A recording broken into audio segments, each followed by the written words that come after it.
तो कैसे देखते हैं वो? ज्ञानी कहते हैं कि जो जैसा है, जो जिस भाव में वैसे भाव में देखते हैं।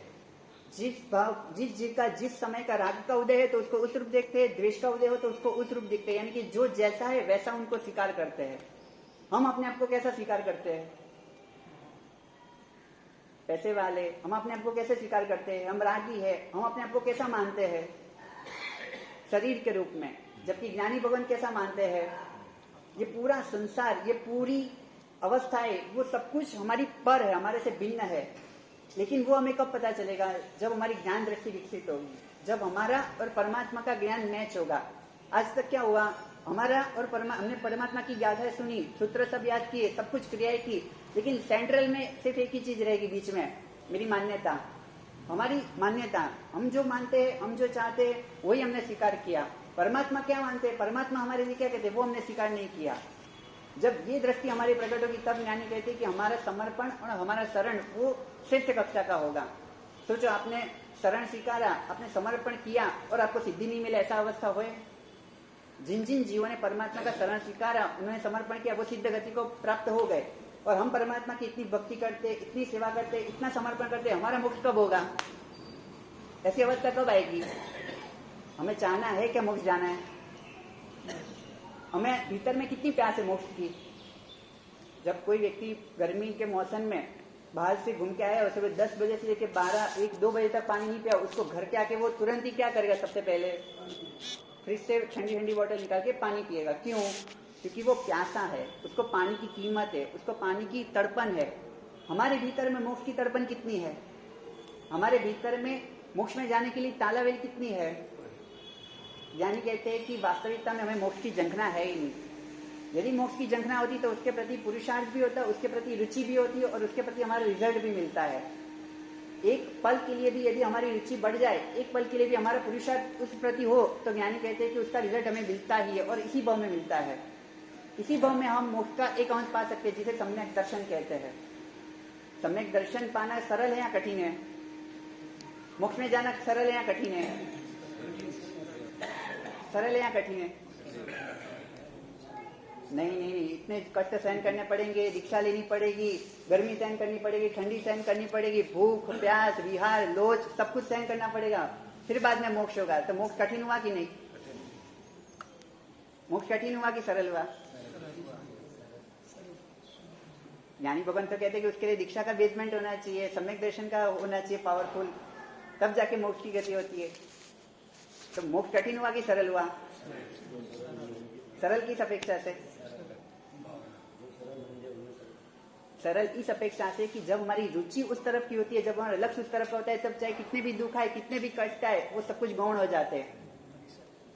महाउपाध्याय यशोज महाराजा ज्ञानसार के तप अष्टक में लिखते हैं, धनार्थिनम यथा नास्ति शीत तापादि दुस्सहम तथा भव विरक्तानाम तत्व ज्ञानार्थिनाम अपि। यानी कि जो जीव भव से विरक्त हो गया है, जो जीव तत्व का अर्थी है, उसके लिए मोक्ष पाना कैसा है? तो अत्यंत सरल है।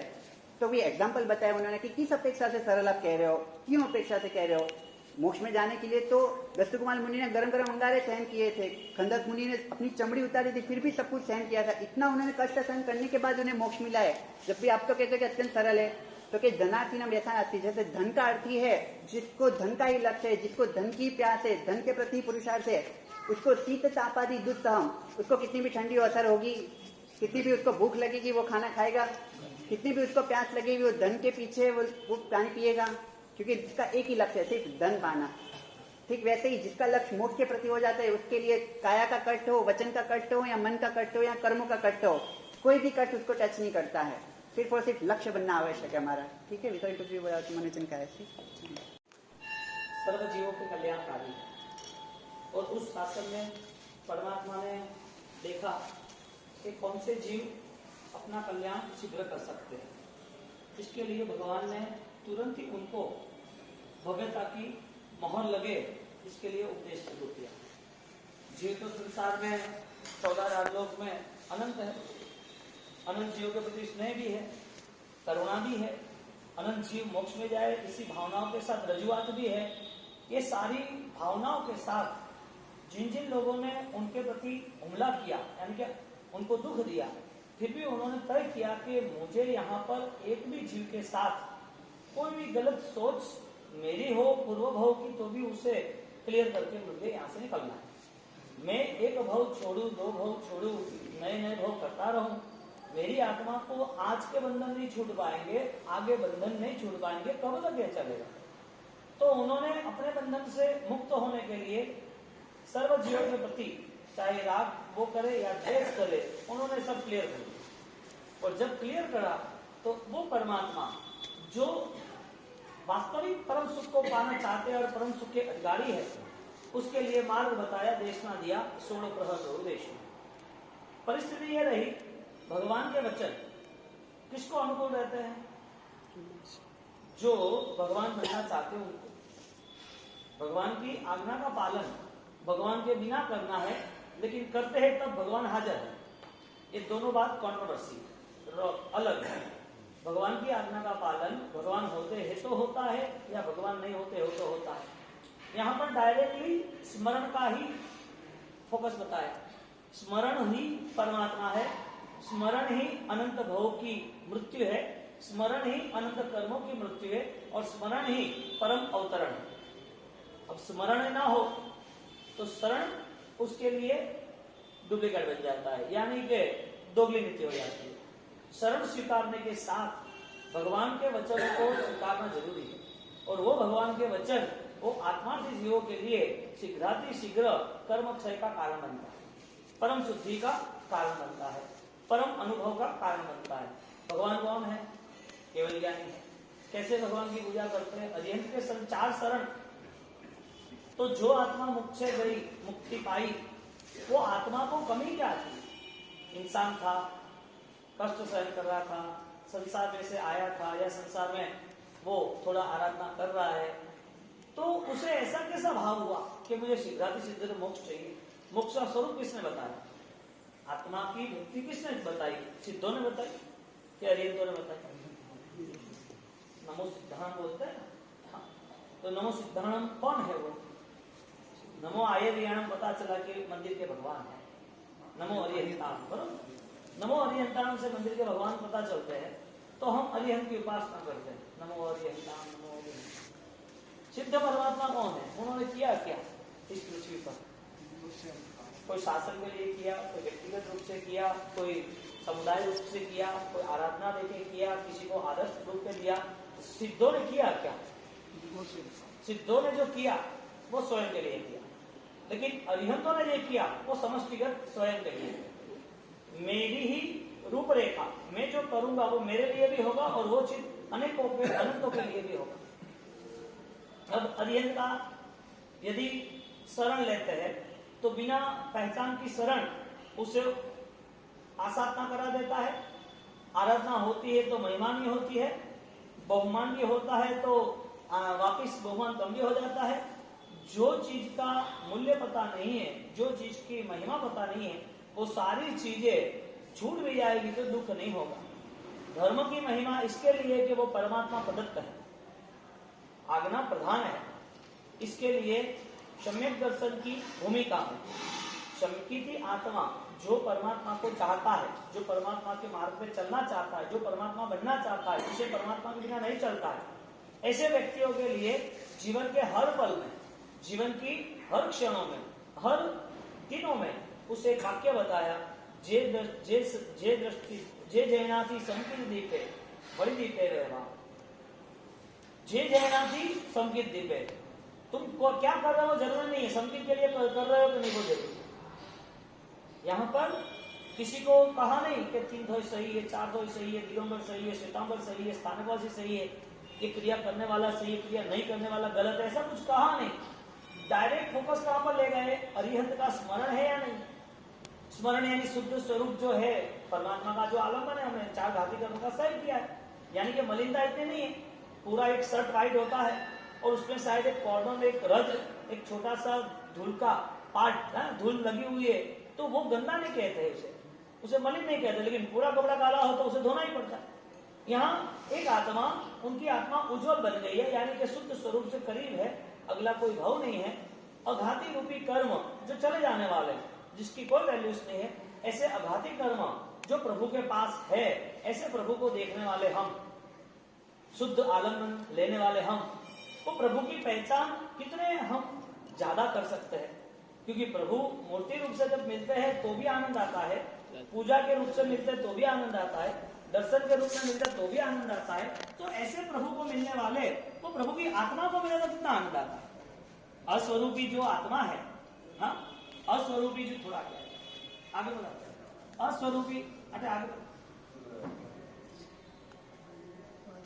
अस्वरूपी जो आत्मा है, वो अस्वरूपी आत्मा का चिंतन कैसे करेंगे? अस्वरूपी आत्मा को हम मिलेंगे कैसे? दिखने तो आता नहीं, न अरियन दिखते है, न आत्मा दिखती है और न मुक्ति दिखती है। ये सारी चीजें, न अरिहंत की आत्मा दिखती है, न भगवान ने बताई मुक्ति दिखती है, और न ही हमें क्रिया के बाद कुछ दिखता है। तो हम अरिहंत की करीब जाने का यदि प्रयास कर रहे हैं तो किस बेस पे कर रहे हैं? मन से कर रहे हैं, विचार से कर रहे हैं, तो वो तो ऑलरेडी धोखा दे रहा है हर बात। मनोविचार तो धोखा दे रहा है, क्योंकि मन ने जो चाहा उसके प्रति उसका आकर्षण रहा, वो दौड़ता रहा, वही विचार में उलझता रहा। यदि वही विचार में उलझता रहा और वो विचार उलझते उलझते उसको लगे कि मैं परमात्मा के करीब हूं, तो ये परमात्मा का जिसको भी संपर्क हुआ है, परमात्मा पाने के लिए जिसने भी प्रयास किया है, वो परमात्मा के करीब जाने की उसकी जंखना, उसकी भावना है। ये सारी चीजों के बाद अंत समय में उसे परमात्मा मिलते कि नहीं मिलते हैं? अंत समय की बात छोड़ो, जब भी वो चाहे तब परमात्मा हाजिर होते कि नहीं होते हैं? तो परमात्मा तो हाजिर है। तीनों लोक के अंदर उनकी करुणा बरस रही है। नमो अरिहंताम बोलते अनंत अरिहंतों का स्मरण होता है। अनंत अनंत काल जो अरिहंत हुए हैं, होने वाले हैं, आज वर्तमान में श्रीमद स्वामी वगैरह है, उनकी तो करुणा 14 राजलोक में है। तो उनका अनुभव किसे होता है?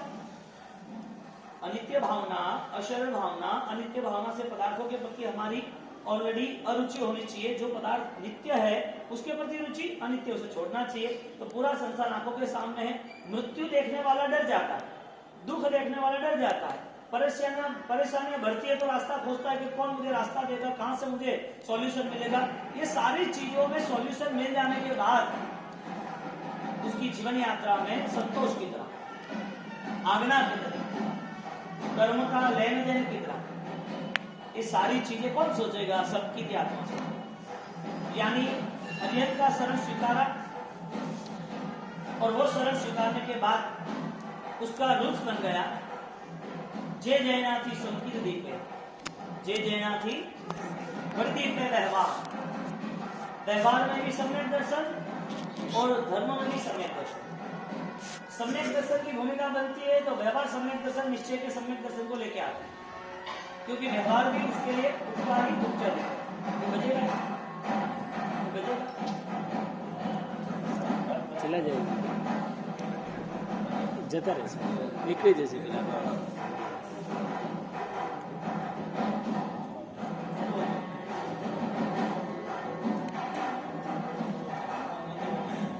ध्यान करो तुम लोग, आगे बंद करो। हाँ आगे ध्यान करो, 2 मिनट आगे बंद करो। संसारों की भावनाएं बदलती गई, सारे कर्म बदलते रहे, सारे अज्ञान निकलते गए, शुद्ध चेतना के साथ जुड़ता गया, शुद्ध स्वरूप के साथ जुड़ता गया, शुद्ध आलम्बन के प्रति सजग रहता गया। वो सजग अवस्था को आगे निकलता गया। भक्ति में अभी कुछ भी कोई भी डिस्टर्बेंस हो तो वो मुझे नहीं चाहिए, वो भावधारा में आगे बढ़ा। बजाते लहू निकल गया, बजाते तार भी टूट गया। जैसा तार टूटा, बीच में से नस निकाली, नस ज्वाइंट की, वो बजाते रहा। हमें दुख लग रहा है, वो अनंत सुख का मालिक बन गया। हमें दुख लग रहा है, वो अनंत सुख का मालिक बने। कैसे? मुझे अरिहंत का स्मरण मजबूत करना है, हमें स्मरण कमजोर नहीं करना है। बिना संकल्प के अरिहंत परमात्मा प्रवेश नहीं कर सकता। चत्तारी शरणम भवज्जामि, मुझे वो अरिहंत का शरण चाहिए। कौन अरिहंत है? जो अरिहंत बनाने वाला। इस दुनिया में ऐसे दूसरे कोई परमात्मा के अलावा ऐसी कोई विद्या शक्ति, ऐसे कोई मंदिर, ऐसे कोई ईश्वर, ऐसे कोई भगवान बताओ जो अपना स्वरूप यानी अपने जैसा बना सके। एक अरिहंत परमात्मा है, उन्होंने रास्ता बनाया, तू मेरे जैसा है। अब ऐसे परमात्मा मिलते हैं और उसके लिए कोई नशावर करना है तो कितनी बड़ी चीज होती है, कितनी बड़ी चीज। हाँ, परमात्मा देखे नहीं है, मोक्ष में गए, फिर भी उस परमात्मा के पीछे बलिदान देने के लिए तैयार। मास्टर तो धनी है, संसार छोड़ देते, तू मिलने वाला है ना। आप सोचते हो कि इतने किलोमीटर यार, इतनी छोटी उम्र, इतने बड़े आदमी, इतनी सक्षमता नहीं है, ऐसी बीमारियां, ये कठिनाइयां है, तो किसका साथ है? हमें किसका साथ है? माँ बाप का, खाने पीने का, परिवार का। एक दिन खाली इधर बैठ के देखो, दूसरे दिन बुखार आ जाएगा। इतना बोलना, चालना, मिलना, करना, क्यों? ये कौन साथ दे रहा है? तो भोजन थोड़ी साथ दे रहा है, एक डिवाइन पावर है। उनके लिए सब कुछ कर रहे, कुदरत की सारी अच्छाइयाँ, सारी सच्चाइयाँ साथ दे। इसका मतलब ये हुआ, जो भी साधक बनता है उसको निष्पास बनना पड़ेगा, उसको निष्क्रिय बनना पड़ेगा, उसको निर्भर बनना पड़ेगा, उसके जीवन की यात्रा को उसको समझ के इस जीवन को मंगल बनाना। यदि ये स्थिति नहीं हुई तो अरिहंत का शरण सिर्फ मंदिरों तक या तो पद यात्रा रहेगी, भाव यात्रा उसको बनेगी। पद यात्रा में तो कोई तकलीफ नहीं है, जहाँ मंदिर देखा वहां चले गए। पद यात्रा में जहाँ भी ध्वजा देगी, जहाँ घंटिया बजी, जहाँ धूप दिया हुआ, जी जी जी, मत्था टेकने में क्या तकलीफ होती है, कुछ रखने में क्या तकलीफ होती है। हमें यही दुनिया पसंद है, तो इसी दुनिया में हम दौड़ते रहे। और जब साक्षात परमात्मा का अवतरण जिन जिन लोगों के जीवन में हुआ, रावण बजाता रहा, तीर्थंकर नाम कर्म सामने से आया, देवी देवताओं की दुनिया एक तरफ, जो परमात्मा की अद्भुत भक्ति करता है, परमात्मा की आज्ञाओं की भी भक्ति करता है, देव उसके चरणों में झुक जाते, देव उसको जो चाहे वो दे देते, उसे कुछ चाहिए नहीं, वो देने आता। जो देवों की दुनिया मैजिक, वैक्रिय, देवों की दुनिया में अद्भुत शक्तियां है, लेकिन वो एक संसार पूर्ति है, एक ही समय पूर्ति है, वो शक्तियों भी समाप्त होने वाली है। वो मुझे क्या चाहिए, वो मुझे कुछ नहीं चाहिए। देवी देवता वो उसके साथ क्यों जुड़े हैं? वो परमात्मा की अप्रतिम भक्ति करता है, उसकी पुण्य इतनी बढ़ गई कि पहला देवलोक, दूसरा देवलोक, तीसरा लोक, वो हाइट बढ़ाता जाता है। सीधा तीर्थंकर नाम कर्म मानने वाला वो 5 अनुत्तर तक निकल जाता है, और अगले भाव में वो तीर्थंकर नाम कर्म करके वो मोक्ष में जाता है। ये संसार में परिभ्रमण करना है तो थोड़े धर्म से पुण्य मिलेगा तो इस दुनिया की अच्छाई है, और ज्यादा पुण्य मिला तो देव की दुनिया की अच्छाई है, वहां से वापस यही आना है। तो धर्म से पुण्य पाना कि धर्म से परम पद पाना, धर्म से अरिहंत को पाना है कि धर्म से संसार को पाना है? हाँ, 95% लोग दुखी है कि सुखी है? हम तो कई घरों में जाते हैं, वो सुखी होते हैं, अच्छे डेकोरेशन, अच्छे झूमर, अच्छे पैसे वैसे, और कई लोग ऐसे तो नॉर्मल घर होते हैं लेकिन बैंक बैलेंस मजबूत होता है, और दबाव से आना पड़े तो घना पिया है, कोई तकलीफ नहीं है, और तो एकदम रेडी आदमी कौन मौन में है, दबाव से कोई कौन नहीं है, तो अडम रह जाए तो रहे कौन में सा तो देखे थोड़ी गई, देखवा में थोड़ी आवे सा, तो फॉर्म बढ़िया ले दिए, और लाभ लेना, वो आदमी लाभ तो 50 लाख 2 करोड़, वो आदमी हाँ वो आदमी। इस भव के सुखों के साथ कितने समय रहना और कितने दिन ऐसे सुख मिलने चाहिए, और उसका बॉर्डर क्रॉस करते तो एक परम सुख है, जो परम सुख अध्यात्म लेवल है।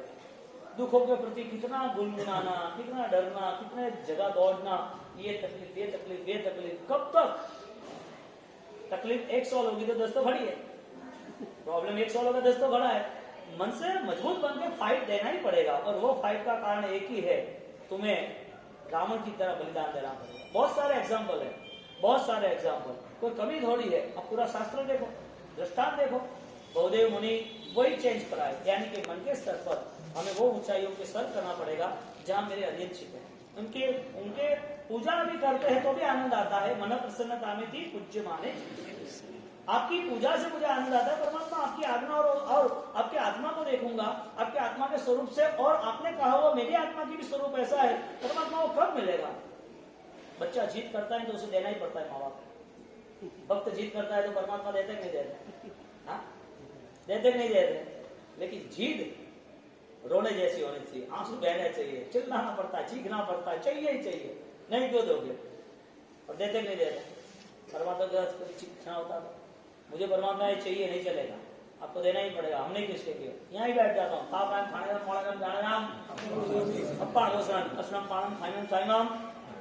बहुत सी राम, मैं खाना पीना छोड़ के आपके पास बैठ गया, कुछ नहीं चाहिए मुझे, आप मुझे बस बात ही करो। भक्त को भगवान मिलता ही नहीं मिलता, ठग भगत नहीं चाहिए, ठग भगत नहीं चाहिए, सच्चा भगत चाहिए। ठग भगत बता के पास रुपये 1 रुपये मिलन बनता है, लाखों रुपया दे प्राप्त।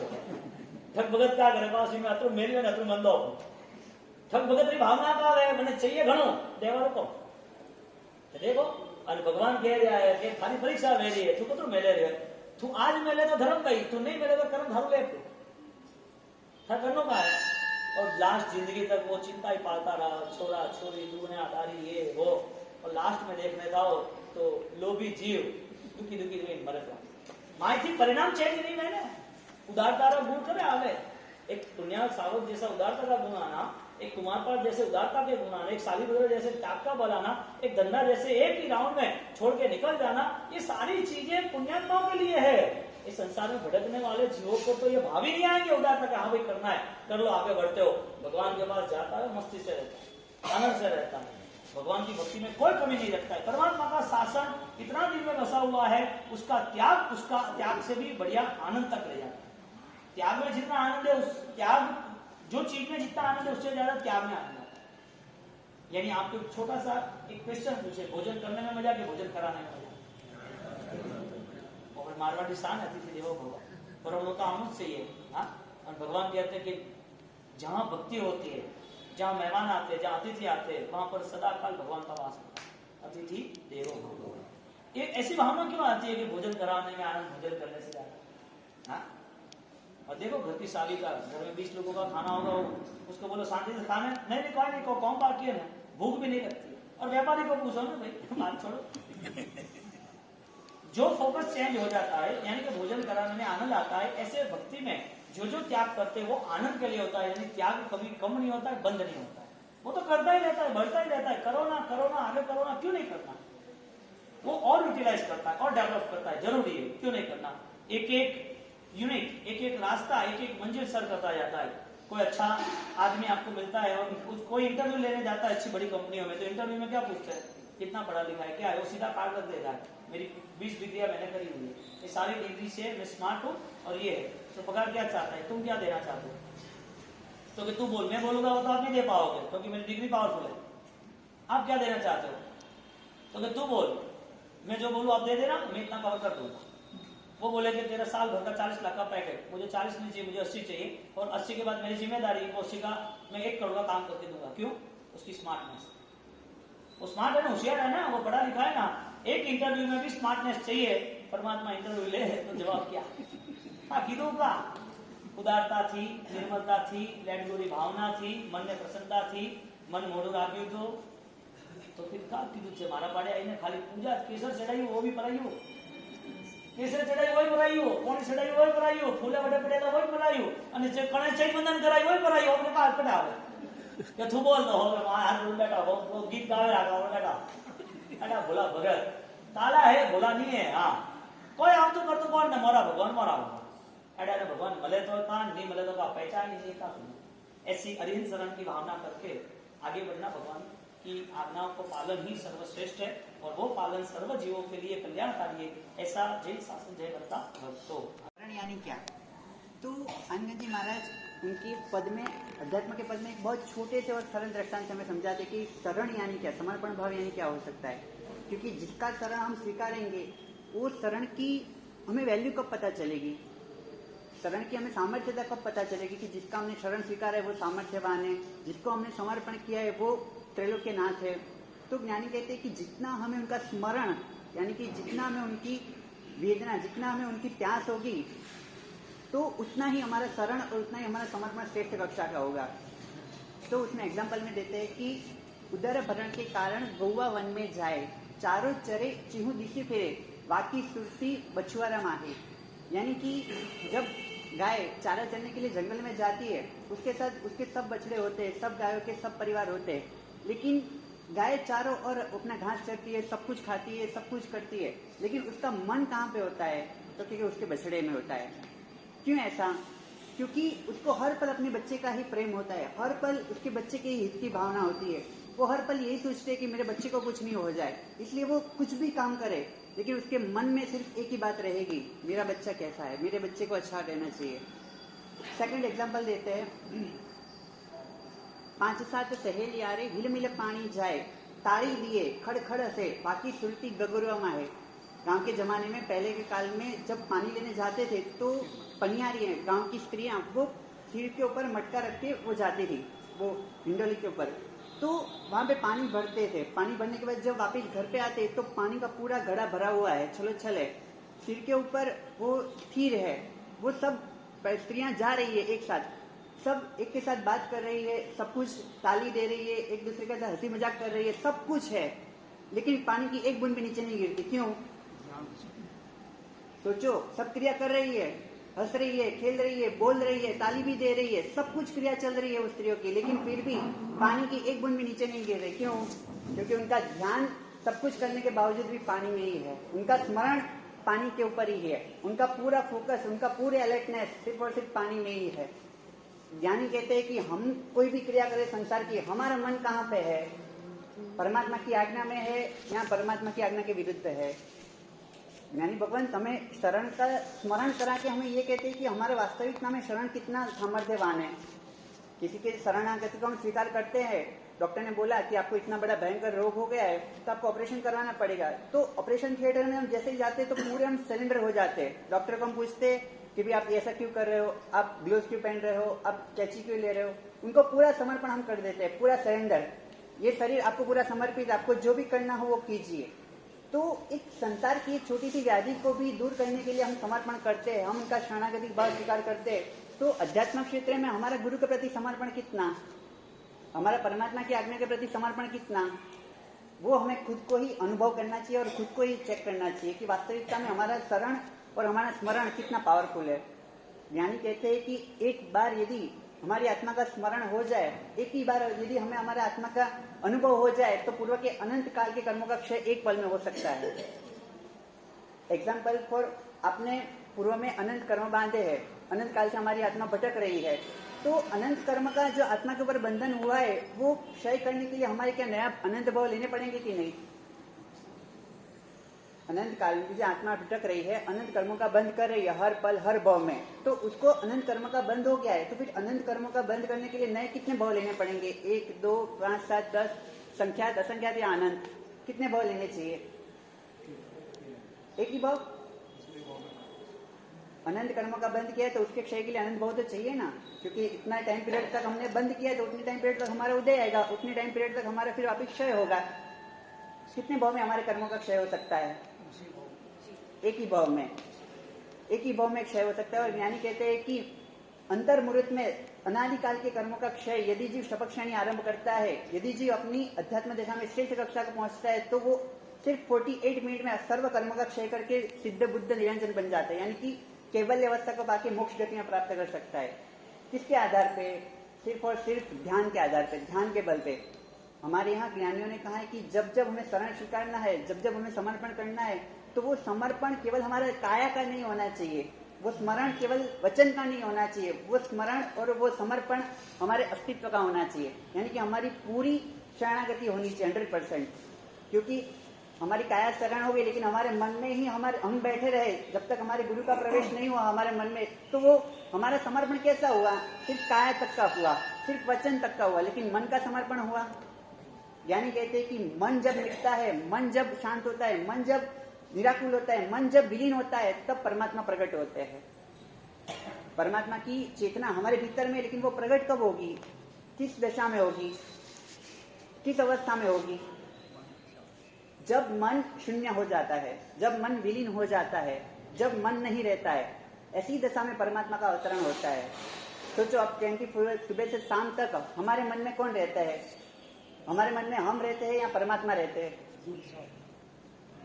पूरा संसार ही हमारे भीतर में, यानी कि सोचो अनादिकाल से संसार को ही हमने इकट्ठा किया, संसार को ही हमने सुरक्षित रखा है, संसार के पीछे ही हम दौड़ते रहे। ये भाव मिला है तो संसार के लिए मिला है या हमारे सदगुरु का आमंत्रण के लिए मिला है? सदगुरु का आमंत्रण हमारे भीतर में होना चाहिए, उनका स्वीकार भाव होना चाहिए। जब तक स्वीकार भाव नहीं होगा वचन से, मन से, काया से, तब तक हमारा कितना भी हम उनकी भक्ति कर ले, कितनी भी श्रेष्ठ कक्षा की हम उनकी सेवा कर ले, लेकिन हमारे मन में कौन रहेगा? हम रहेंगे या गुरु रहेंगे? वास्तविकता में ज्ञानी कहते हैं कि मन का शून्य होना, शिष्य, भक्त, भक्त की व्याख्या क्या? जो भज यानी कि जो भेद ज्ञान करे, जो विभिन्न ज्ञान करे, जो भेद करे, उसका नाम है भक्त। शिष्य, जिसका शिष्य समर्पण हो गया, उसका नाम है शिष्य। जो अपने मन को साइड पर रख के, जो अपने मन को विलीन करके गुरु की आज्ञा का पूर्ण समर्पित होता है, वो है शिष्य। हमारी आज की साधना कितनी हुई? सुबह से लेकर शाम तक हमने परमात्मा की पूजा की, भक्ति की, सब कुछ किया, लेकिन वो किसके आधार पे हुई? कौन सी आधारशिला थी? परमात्मा की आज्ञा के मुताबिक थी या हमारी मन के मुताबिक थी? हमारे मन के आधार पे ही हुई। ज्ञानी कहते हैं कि यहाँ तक कि हमारी अनंत काल की साधना होगी तिरोभव में, लेकिन वो सिर्फ और सिर्फ एक अज्ञान की आधारशिला पे ही हुई। सिर्फ और सिर्फ हमारी मान्यता के आधार पे ही हुई, उस पर कभी भी परमात्मा के हस्ताक्षर नहीं आए। उस साधना पे कभी भी हमारा ये नहीं हुआ कि परमात्मा का अवतरण हो। एक क्षण के लिए भी हमारी ये अवस्था नहीं है कि हम मिट गए और परमात्मा अवतरित हो गए, क्योंकि हमारे भीतर में एक ही मान्यता थी, मिथ्या मान्यता। ज्ञानी वो ही कहते कि जब तक मिथ्या मान्यता का अंत नहीं आता है तब तक हमारी सभी क्रियाएं वो शून्य के बराबर है। शून्य का कितना भी प्लस करो, शून्य शून्य शून्य शून्य, आंसर कितना आएगा? क्यों भाई? और शून्य के आगे सिर्फ एक रख दो, कितना होगा उसकी कीमत? करोड़ों, अब्जों, सब कुछ। यानी कि सिर्फ एक की वैल्यू है। एक यानी क्या? सम्मायन सूत्र में ज्ञानी भगवान कहते हैं कि एगे आया, एगे डंडे, एगे निरय, यानी कि आत्मा एक है, नरक भी एक है, दंड यानी कि वो भी एक है। सोचो उन्होंने कितना अपने ज्ञान का शुद्ध दशा को प्रकट किया होगा कि जब जाके वो कहते कि एगे आया। एगे आया यानी क्या? आत्मा एक है। आत्मा एक किस अपेक्षा से? इनकी आत्मा अलग है, इनकी अलग है, इनकी अलग है, इनकी अलग, सबकी अलग अलग आत्मा दिख रही है। तो एगे आया किस अपेक्षा से उन्होंने कहा? किस एंगल से कहा? आत्मा सबकी अलग अलग है, हमें सब कुछ अलग अलग दिख रहे हैं, जगत में करोड़ों आत्माएं दिख रही है, उससे भी ज्यादा निगोद में अनंत जीव है। तो इतने सारे जीव होने के बावजूद भी परमात्मा तो यूं कहते कि एक आया। इन सबको एक में ही कैसे ले लिया उन्होंने? किस अपेक्षा से लिया? करोड़ों लोग यहाँ पे दिख रहे हो, करोड़ों लोगों की अच्छे से अच्छी परमात्मा की भक्ति हो रही हो, और हम कह रहे हैं कि करोड़ों लोग नहीं, सिर्फ एक ही व्यक्ति है। तो एक करोड़ों को एक में कैसे समा लिया? किस अपेक्षा से? ज्ञानी कहते हैं कि वो सभी पर्याय की अपेक्षा से अलग अलग है। कोई मनुष्य है, कोई तिर्यंच है, कोई नरक है, कोई निगोद में है, कोई एकेंद्रिय है, कोई बेइंद्रिय है, कोई काला है, कोई गोरा है, कोई धनिक है, कोई निर्धन है। वो सब कुछ पर्याय की अपेक्षा से, लेकिन द्रव्य की अपेक्षा से वो सब कैसे है? सिर्फ एक ही है, क्योंकि आपके रहा भीतर में आत्मद्रव्य और उनका रहा आत्मद्रव्य, वो दोनों द्रव्य एक ही है। ये द्रव्य दृष्टि की अपेक्षा से एक मानते हैं। यानी कि ज्ञानी भगवंत इतना हमें महान गणते हैं कि जिसकी वैल्यू हमें खुद को भी नहीं है। सोचो हमें हमारी वैल्यू कितनी है? हम हमारी क्वालिटी, हम हमारी तारीफ, हम हमारी महिमा किससे करते हैं? पैसों से, पद से, प्रतिष्ठा से, हमारी नाम से, हमारे रहन सहन से, क्या किससे करते हैं हम? हमें सिर्फ बाह्य दुनिया में ही अच्छा लग रहा है, बाह्य दुनिया ही हमें दिख रहा है, उससे भी आगे बहुत कुछ है। वो दुनिया में प्रवेश करना, वो ज्ञानी कहते हैं कि अध्यात्म का प्रवेश है, और वो सिर्फ और सिर्फ परमात्मा के समर्पण से ही होता है, यानी कि शरणागति भाव से। हमें ज्ञानी भगवान किस क्वालिटी से देख रहे हैं, किस एंगल से देख रहे हैं? हम हमारे जानते तो हम किस तरह जानते हैं? हमारे नाम के रूप से, कि भाई हमारा जो भी नाम है उस रूप से। ज्ञानी भगवान हमें किस रूप से स्वीकार करते हैं? वो भगवान हे चेतन, चेतन शब्द से, चेतन यानी क्या? जो आत्मा मोक्ष गति में जाने वाला है, जो आत्मा सिद्ध गति में रहे हुए सिद्ध भगवान के समान ही है, उनमें और सिद्ध भगवान में कोई भी भेद नहीं है। ऐसी आत्मा को ज्ञानी भगवान हमें स्वीकार करते हो, ऐसी आत्मा को लक्ष्य के देख के हमें कहते हैं कि ये चेतन। सोचो हमें परमात्मा शुद्ध गिनते हैं, हमें परमात्मा शांत तरफ से हमें संबोधित करते हैं, हमें परमात्मा अत्यंत निर्मल गिनते हैं, वो मानते हैं। लेकिन हम अपने आप को कैसे मानते हैं? मैं तो पापी हूँ, मैं तो रागी हूँ, मैं तो क्रोधी हूँ, मैं तो द्वेषी हूँ। वास्तविकता में देखने जाए तो ये सब किसके भेद है? किसके भेद है? ये सब पर्याय के, एक समय के है। कल हमने बात की थी द्रव्य, गुण और पर्याय। द्रव्य यानी सोना, गुण यानी उसकी पवित्रता, और पर्याय यानी उसकी सभी अवस्थाएं, उसकी निरंतर बदलती रहती अवस्थाएं। तो वो सब एक समय का हमें क्रोध आया या एक समय का राग आया, तो वो सिर्फ किस अपेक्षा से आया? वो पर्याय के लक्ष्य से आया, पर्याय की दृष्टि से आया। तो वो पर्याय की दृष्टि यानी कि एक समय की है, तो हमें एक समय के सामने देखना चाहिए कि रियल में हम कौन है, उसके सामने देखना चाहिए। वास्तविकता में हम कौन है, वो दृष्टि जब आएगी, जब द्रव्य दृष्टि आएगी। जैन दर्शन मिलने के बाद उसकी ऊंचाई बढ़ती जाती है। जैन कुल मिलने के बाद उसके व्यवहार अच्छे बनते जाते हैं।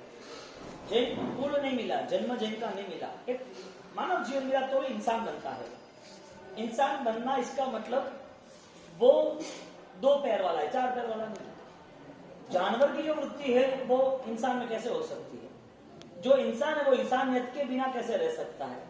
जो इंसान भगवान बना है तो उसका लक्ष्य भगवान बनने का क्यों नहीं हो रहा है? रूट क्या बना कि यदि परम पुण्य से मानव जीवन मिला, अनुकूलता मिली, स्वतंत्रता मिली, ये सारी चीज मिलने के बाद यदि उसे भगवान का स्मरण यदि नितांत रहता है, निश्चित रहता है, निरंतर रहता है, तो वो भगवान का स्मरण उसको कहीं पर भी उससे दुखी होने देता है, क्योंकि आज्ञा का अर्थ ये रहा कि उसकी आत्मा को नुकसान ना हो। संकेत का अर्थ ये रहा कि वो ऐसे कोई नेचर में, कोई स्वभाव में ना जाए जिसमें वो अपने धर्म को हार दे। क्योंकि जिन जिन लोगों ने धर्म के साथ सौदाबाजी की, धर्म के साथ स्वयं की विचारधारा स्वतंत्र बना दी, वो धर्म ने उसे कुछ दिया भी नहीं। क्रिया दी एक भोग के लिए, पुण्य दिया डूबने के लिए, क्योंकि पुण्य का अर्थ है जो धर्म नहीं है, धर्म के बिना है, स्वभाव यानी कि सही रास्तों के बिना यदि धर्म किया तो क्रिया का धर्म हुआ, करना चाहिए, अच्छी बात है। लेकिन उससे मिला हुआ, जो धर्म से मिला हुआ पुण्य था, वो पुण्य के आधार पर उसने सुख के साथ रहकर पाप के अलावा कोई रास्ता नहीं चुना। यानी कि सुख मिलने के बाद धर्म चला जाता है। 90% ऐसा होता है, 10% ऐसे पुण्यशाली होते हैं कि सुख में भी वो अपनी आत्मा का ध्यान रखते हैं कि ये सारे पदार्थ, सारी दुनियादारी जितनी भी मेरे पास है, ये सारी दुनियादारियों में मुझे यदि छोड़ के जाना है तो मेरी स्थिति क्या होनी चाहिए। यदि मुझे नहीं भी छोड़ना है तो मैंने जैन कुल से पाया क्या, और जैन कुल की क्रिया भी की, तो मेरे स्वभाव में जो शास्त्रों में कहा है उसमें बदलाव आया क्यों नहीं। ये सोचेगा कौन? जिसको जैना पसंद है उसको। कौन सी जैना? आत्मा की जैना या जीवों की जैना? जीवों की भी जैना देखने जाओ तो आत्मा जीव एक ही है, और देखने जाओ तो सब जीवों की जैना पालन करनी है। तो हर छोटी बड़ी चीजों के साथ हमें ऑलरेडी ध्यान रखना पड़ता है कि इधर विराटना, इधर विराटना। तो विराटना से बचने वाला पुण्य कर्म का बंद करता है, लेकिन स्वभाव जो मन के दुष्परिणाम से बचने वाला, वो पुण्य का योग नहीं करता है, वो तीर्थंकर बनने का योग बनाता है। आपको क्रिया के माध्यम पर पुण्य बंध चाहिए या निश्चय के माध्यम पर परम पद चाहिए? कठिन क्यों है? एक बार कुछ कठिन हो सकता है, 10 दिन कठिन हो सकता है, 100 दिन कठिन हो सकता है, 1000 दिन कठिन हो सकता है, एक भाव कठिन हो सकता है, 100 भाव कठिन हो सकता है, लेकिन जिंदगी भर भाव कठिन ही है। कोई दिन सॉल्यूशन मिलता ही नहीं है। कठिन किसको लग रहा है? बदलाव नहीं लाना उसको। सरल किसको लग रहा है? जिसको सामना करना है। हर मुश्किलों को मैं सामने से ही अपनाऊंगा और सामने से उसको सॉल्व करूंगा। तो परिस्थिति सीधी आई मन के आधार पर, विचार के आधार पर, कि जिसको मन मिला है उसकी स्थिति क्या, मन के साथ जिसने धर्म के विचार, जिसके पास है धर्म सुना है, समझदारी है, उसके पास क्या, बोलना, समझना, ये सारी चीजें नॉर्मल है। बेस्ट कंडीशन कोई हो तो वे परिवर्तन। अरिहंत के शरण में जो भी आए उनका परिवर्तन आया। अरिहंत के शरण के बिना, अरिहंत की महिमा को भूलते हुए उन्होंने दूसरे शरण ले लिए संसार के, क्योंकि वो एक रस हो जाते, उसमें तल्लीन हो जाते। कोई आईसीयू में बैठा है, 10 दिन से है आईसीयू में, हाँ, और उसको डॉक्टर हर 4-5 स्पेशलिस्ट उसकी ट्रीटमेंट कर रहे हैं, देखने आते हैं, ऑब्जर्वेशन, उसकी पूरी रिपोर्ट तैयार होती है हर दिन की। वो 10 दिन वहां पर उसे वार्ड बॉय उसे खाना पीना दे, अच्छी डलों की वाटर बेड हो, एसी हो, नॉर्मल हो, अच्छी शांति हो, एकदम अच्छा वार्ता, फुल फैसिलिटी के साथ हो। आईसीयू में रहने वाला व्यक्ति, उसको दर्द नहीं हो रहा है, 10 दिन के बाद वो नॉर्मल हो रहा है, वो बोलेगा मुझे 3 दिन वापस रहना। क्यों? अनुकूलता मिलने के बावजूद भी उसे छोड़ना क्यों पसंद है? उसे इतना पता चल गया है कि ये जीवन नहीं है। मुझे अभी दर्द नहीं हो रहा है, लेकिन किसी का वायरस लग जाएगा तो मैं मर जाऊंगा। कोई मरी हुई, कोई बाजू में बैठा है या कोई एडमिट है, उसे परेशानी हो गई, वो मर गया, उसको देख के मैं भी मर जाऊंगा। मुझे यहाँ रहना नहीं है, उसे कुछ भी नहीं है। 10 दिन तक उसकी ट्रीटमेंट चली, 10वें दिन में उसको अच्छा रहा। वो एक ही बात सोचता है, कब फ्री हूँ, कब अच्छा हो, कब ट्रीटमेंट में मैं जनरल रूम में जाऊं और कब मैं घर पे जाऊं। घर पे इतनी फैसिलिटी नहीं है, शांति नहीं है, बच्चे है, धमाल है, पॉल्यूशन है, खाने पीने की तैयारी आगे पीछे रहने वाली है। यहाँ कोई पूछने कब आएगा, क्या आएगा पता नहीं, सब अपने अपने दुकान पे, घर पे, पढ़ाई में सब लग जाएंगे। तो वो जो बुजुर्ग व्यक्ति है 75 रनिंग, उसे आईसीयू में रहना चाहिए कि घर में रहना चाहिए? संसार का ये स्मरण है कि संसार पसंद आएगा तब तक वहां रहना भी पसंद आएगा। वहां रहना इसका मतलब ये है कि वहां के राग के भावों से वो छूट नहीं सकता। संसार में तो मोक्ष नहीं है, तब तक संसार है, सबके लिए कॉमन है। साधु बन गए तो क्या होगा, संसार में ही है ना। लेकिन संसार की परिस्थितियों को जब अध्ययन के साथ जोड़ लेते हैं तो पूरा संसार वहां ही रहता है, अध्ययन उसको आगे ले जाता है, अध्ययन परमात्मा उसको आगे लेके जाते हैं। क्योंकि संसार की स्थिति में जो जीव भी अरिहंत की उपासना करते करते आगे निकल गए, उनका फाइनली एक ही रूट रहा, उसने वो सारी चीजों से मन मोड़ लिया, पीछे ही रख दिया, मुझे नहीं चाहिए। जब आप एक बॉर्डर क्रॉस कर रहे हो तो एक दूसरे स्टेट में जा रहे हो, तो उनका पूरा व्यवहार बदल जाता है। रहन सहन, यहाँ तेलुगु है, अब कर्नाटक में जाओ, तमिलनाडु में जाओ, गुजरात में जाओ, राजस्थान में जाओ, महाराष्ट्र में जाओ, बॉर्डर क्रॉस की पूरा व्यवहार बदल गया, वहां की रहन सहन बदल गई, बोली बदल गई, एटमोस्फेयर बदल गया, खाना पीना बदल गया, लोग बदल गए, लोगों के रूप रंग बदल गए। होता है कि नहीं होता है? एक बॉर्डर क्रॉस होती है और चेंज होता है, एक संसार की बॉर्डर क्रॉस होती है, परमात्मा का मिलन होता है, वो परिवर्तन के लिए आगे बढ़ता है। बॉर्डर क्रॉस नहीं हो तब तक तो आका वही रहा ना। हाँ, एक घोंसले में पंछी है, वो कब तक वहां रहेगा? हाँ, कब तक वहां रहेगा? छोटा बच्चा है, इंडिया में से बाहर आया, वो अंदर ही रहा है, उसकी माँ उसे गिरा देती जानबूझ के, जा 10 फुट ऊपर से 15 फुट ऊपर से गिरा देती है। क्यों? उठना सीखना ही पड़ेगा तुझे, घोंसला छोड़ना ही पड़ेगा। तू यहाँ कितना भी सेफ हो, तुझे ये दुनिया में नहीं रहना है, तुझे आगे की दुनिया में जाना है। तो आसमान में नहीं उड़ पाएगा, ये घोंसले में तो कभी भी कोई प्राणी आएगा, कोई भी दूसरा पंछी आएगा, मार डालेगा तुझे। तुझे अपना बचाव करना पड़ेगा। माँ उसकी सुरक्षा देख रही है, तो बाहर निकल, उसको गिरा देते, देखते हैं क्या करते। जानवर भी समझते हैं कि उसे नई दुनिया में प्रवेश करना है। इंसान जिंदगी भर वही नेचर लेके बैठ जाए तो अरिहंत क्या? हाँ, अरिहंत किसे कहेंगे? अरिहंत कौन है? राजा कभी भी राज सिंहासन के लिए तैयार नहीं होता है, वो युद्ध के लिए तैयार होता है, क्योंकि युद्ध जीतना वही राज सिंहासन की यात्रा है। राजा क्या करता है? राजा यदि बनता है तो उसे 10 साल क्या उसको राज सिंहासन में बैठा है, उसे प्रेम करता है, उसे भेज देता है लड़ाई के लिए, तैयारी के लिए, युद्ध के लिए, फाइट के लिए, सक्षमता के लिए, उसे हर कठिन परिस्थिति का सामना कराते। उसकी रानी को दया थोड़ी खाती है। यदि आज उसकी दया खाई, आज उसके लिए स्नेह भाव रखा, आज उसको नहीं भेजा, तो कल ये राज गिरने वाला है। कठिन परिस्थिति का सामना करना ही चाहिए, क्योंकि कठिनाई के बाद बहुत सारी अच्छाइयां है, बहुत सारी अच्छाइयां है। जो डर गया धर्म के नाम से, जो डर गया अपने आप को बदलने के नाम से, जो डर जाता है अपने आप के अस्तित्व को देखते, तो वो आदमी आज मरता नहीं है, लेकिन मरा हुआ ही जीता है। क्योंकि अरिहंत परमात्मा का शासन तो अमर बनाने वाला है, आत्मा की अमरता के साथ जुड़ा है। वो अरिहंत परमात्मा का शासन जिसे भी मिला था, उन लोगों ने तो ये तय किया। रावण ने क्या किया? भक्ति की, अद्भुत भक्ति की, और वहां परमात्मा मनुष्य स्वामी के सामने वो नाच रहा है, भक्ति कर रहा है। उसका रूटीन था कि मुझे अद्भुत भक्ति करनी, और राजा था, उसने भक्ति चालू कर दी, भक्ति में एकाकार हो गया एकाकार। इतनी एकाकार करता, इतनी ताकत लगा दी कि वहां पर जब वो तंबूरा जो एक इंस्ट्रूमेंट है वो बज रहा है 7 तारों के साथ, वो सातों के सातों तार बजाते बजाते बजाते आंख में लहू आ। भक्ति शरीर की, भक्ति मन की, भक्ति एकाकार की, भक्ति इन्वॉल्वमेंट की, भक्ति आत्मा को परमात्मा तक मिलन की। शरीर की थोड़ी अकेली भक्ति होती है, ये सारे 1 by 1 स्टेप्स है, आगे आगे निकलते जाते हैं। और जैसे भक्ति करता गया लहू निकलता गया, ये नसें हड्डियां सब टूट गई। जो 1000 विद्या का आसामी था, कोई भी युद्ध जीत सकता था, हर जगह पर उसको राज करना था, सबके साथ फाइट करता था, उसे कोई हरा नहीं सकता था, इतना ताकतवर। वो खुद रावण 10 सिर वाला, हजारों विद्या का, उसने खुद ने बहुत सारे देवों को अपने अंडर कंट्रोल में कर दिया। वो इतना सक्षम व्यक्ति, इतना पावरफुल व्यक्ति, इतना विद्याधारी व्यक्ति, वो परमात्मा की भक्ति कर रहा है और परमात्मा के शरण में रह रहा है। ऐसा शरण कभी देखा है? ऐसा शरण कभी लिया है अपन ने? नवाणी यात्रा करेंगे, सिद्धगिरिराज पे जाएंगे, शायद कोई अनुष्ठान क्रिया करेंगे, लेकिन हाईली रिस्पेक्ट, एक आसमान को छूने वाले जो भाव, बहुमान भाव आने चाहिए, परमात्मा तू ही है मेरा अंतर्यामी, तेरे अलावा कुछ नहीं चाहिए। उनके पास 1-2 घंटा निकल जाता है, पता भी नहीं चलता है। ऐसा कोई सुवर्ण काल तो आना चाहिए ना, ऐसा कोई अवसर तो मिलना चाहिए ना। उस अवसर को लेके रावण भक्ति करता रहा, लहू बहता रहा, इधर मंदोदरी उनकी नाचती रही। बोलते ना वो गीत में, रावण राय नाटक कीजो, ऐसा पद गिरि ऊपरे, थैया थैया नाटक करता। ये क्यों बोलता है? तीर्थंकर पद लीन हो गए। ये क्यों बोलते हैं? भगवान ने उसको बुलाया था। हाँ, भगवान ने बोला तू आजा, मेरा कस्टमर है, तुझे मैं ये गिफ्ट दे देता हूँ, ले जा। ये तो स्नेह दृष्टि, सभी को प्रति दृष्टि दी, लेकिन वो करुणा झेलने वाला महापुण्यशाली होता है, महाभाग्यवान होता है, और वो करुणा के सहारे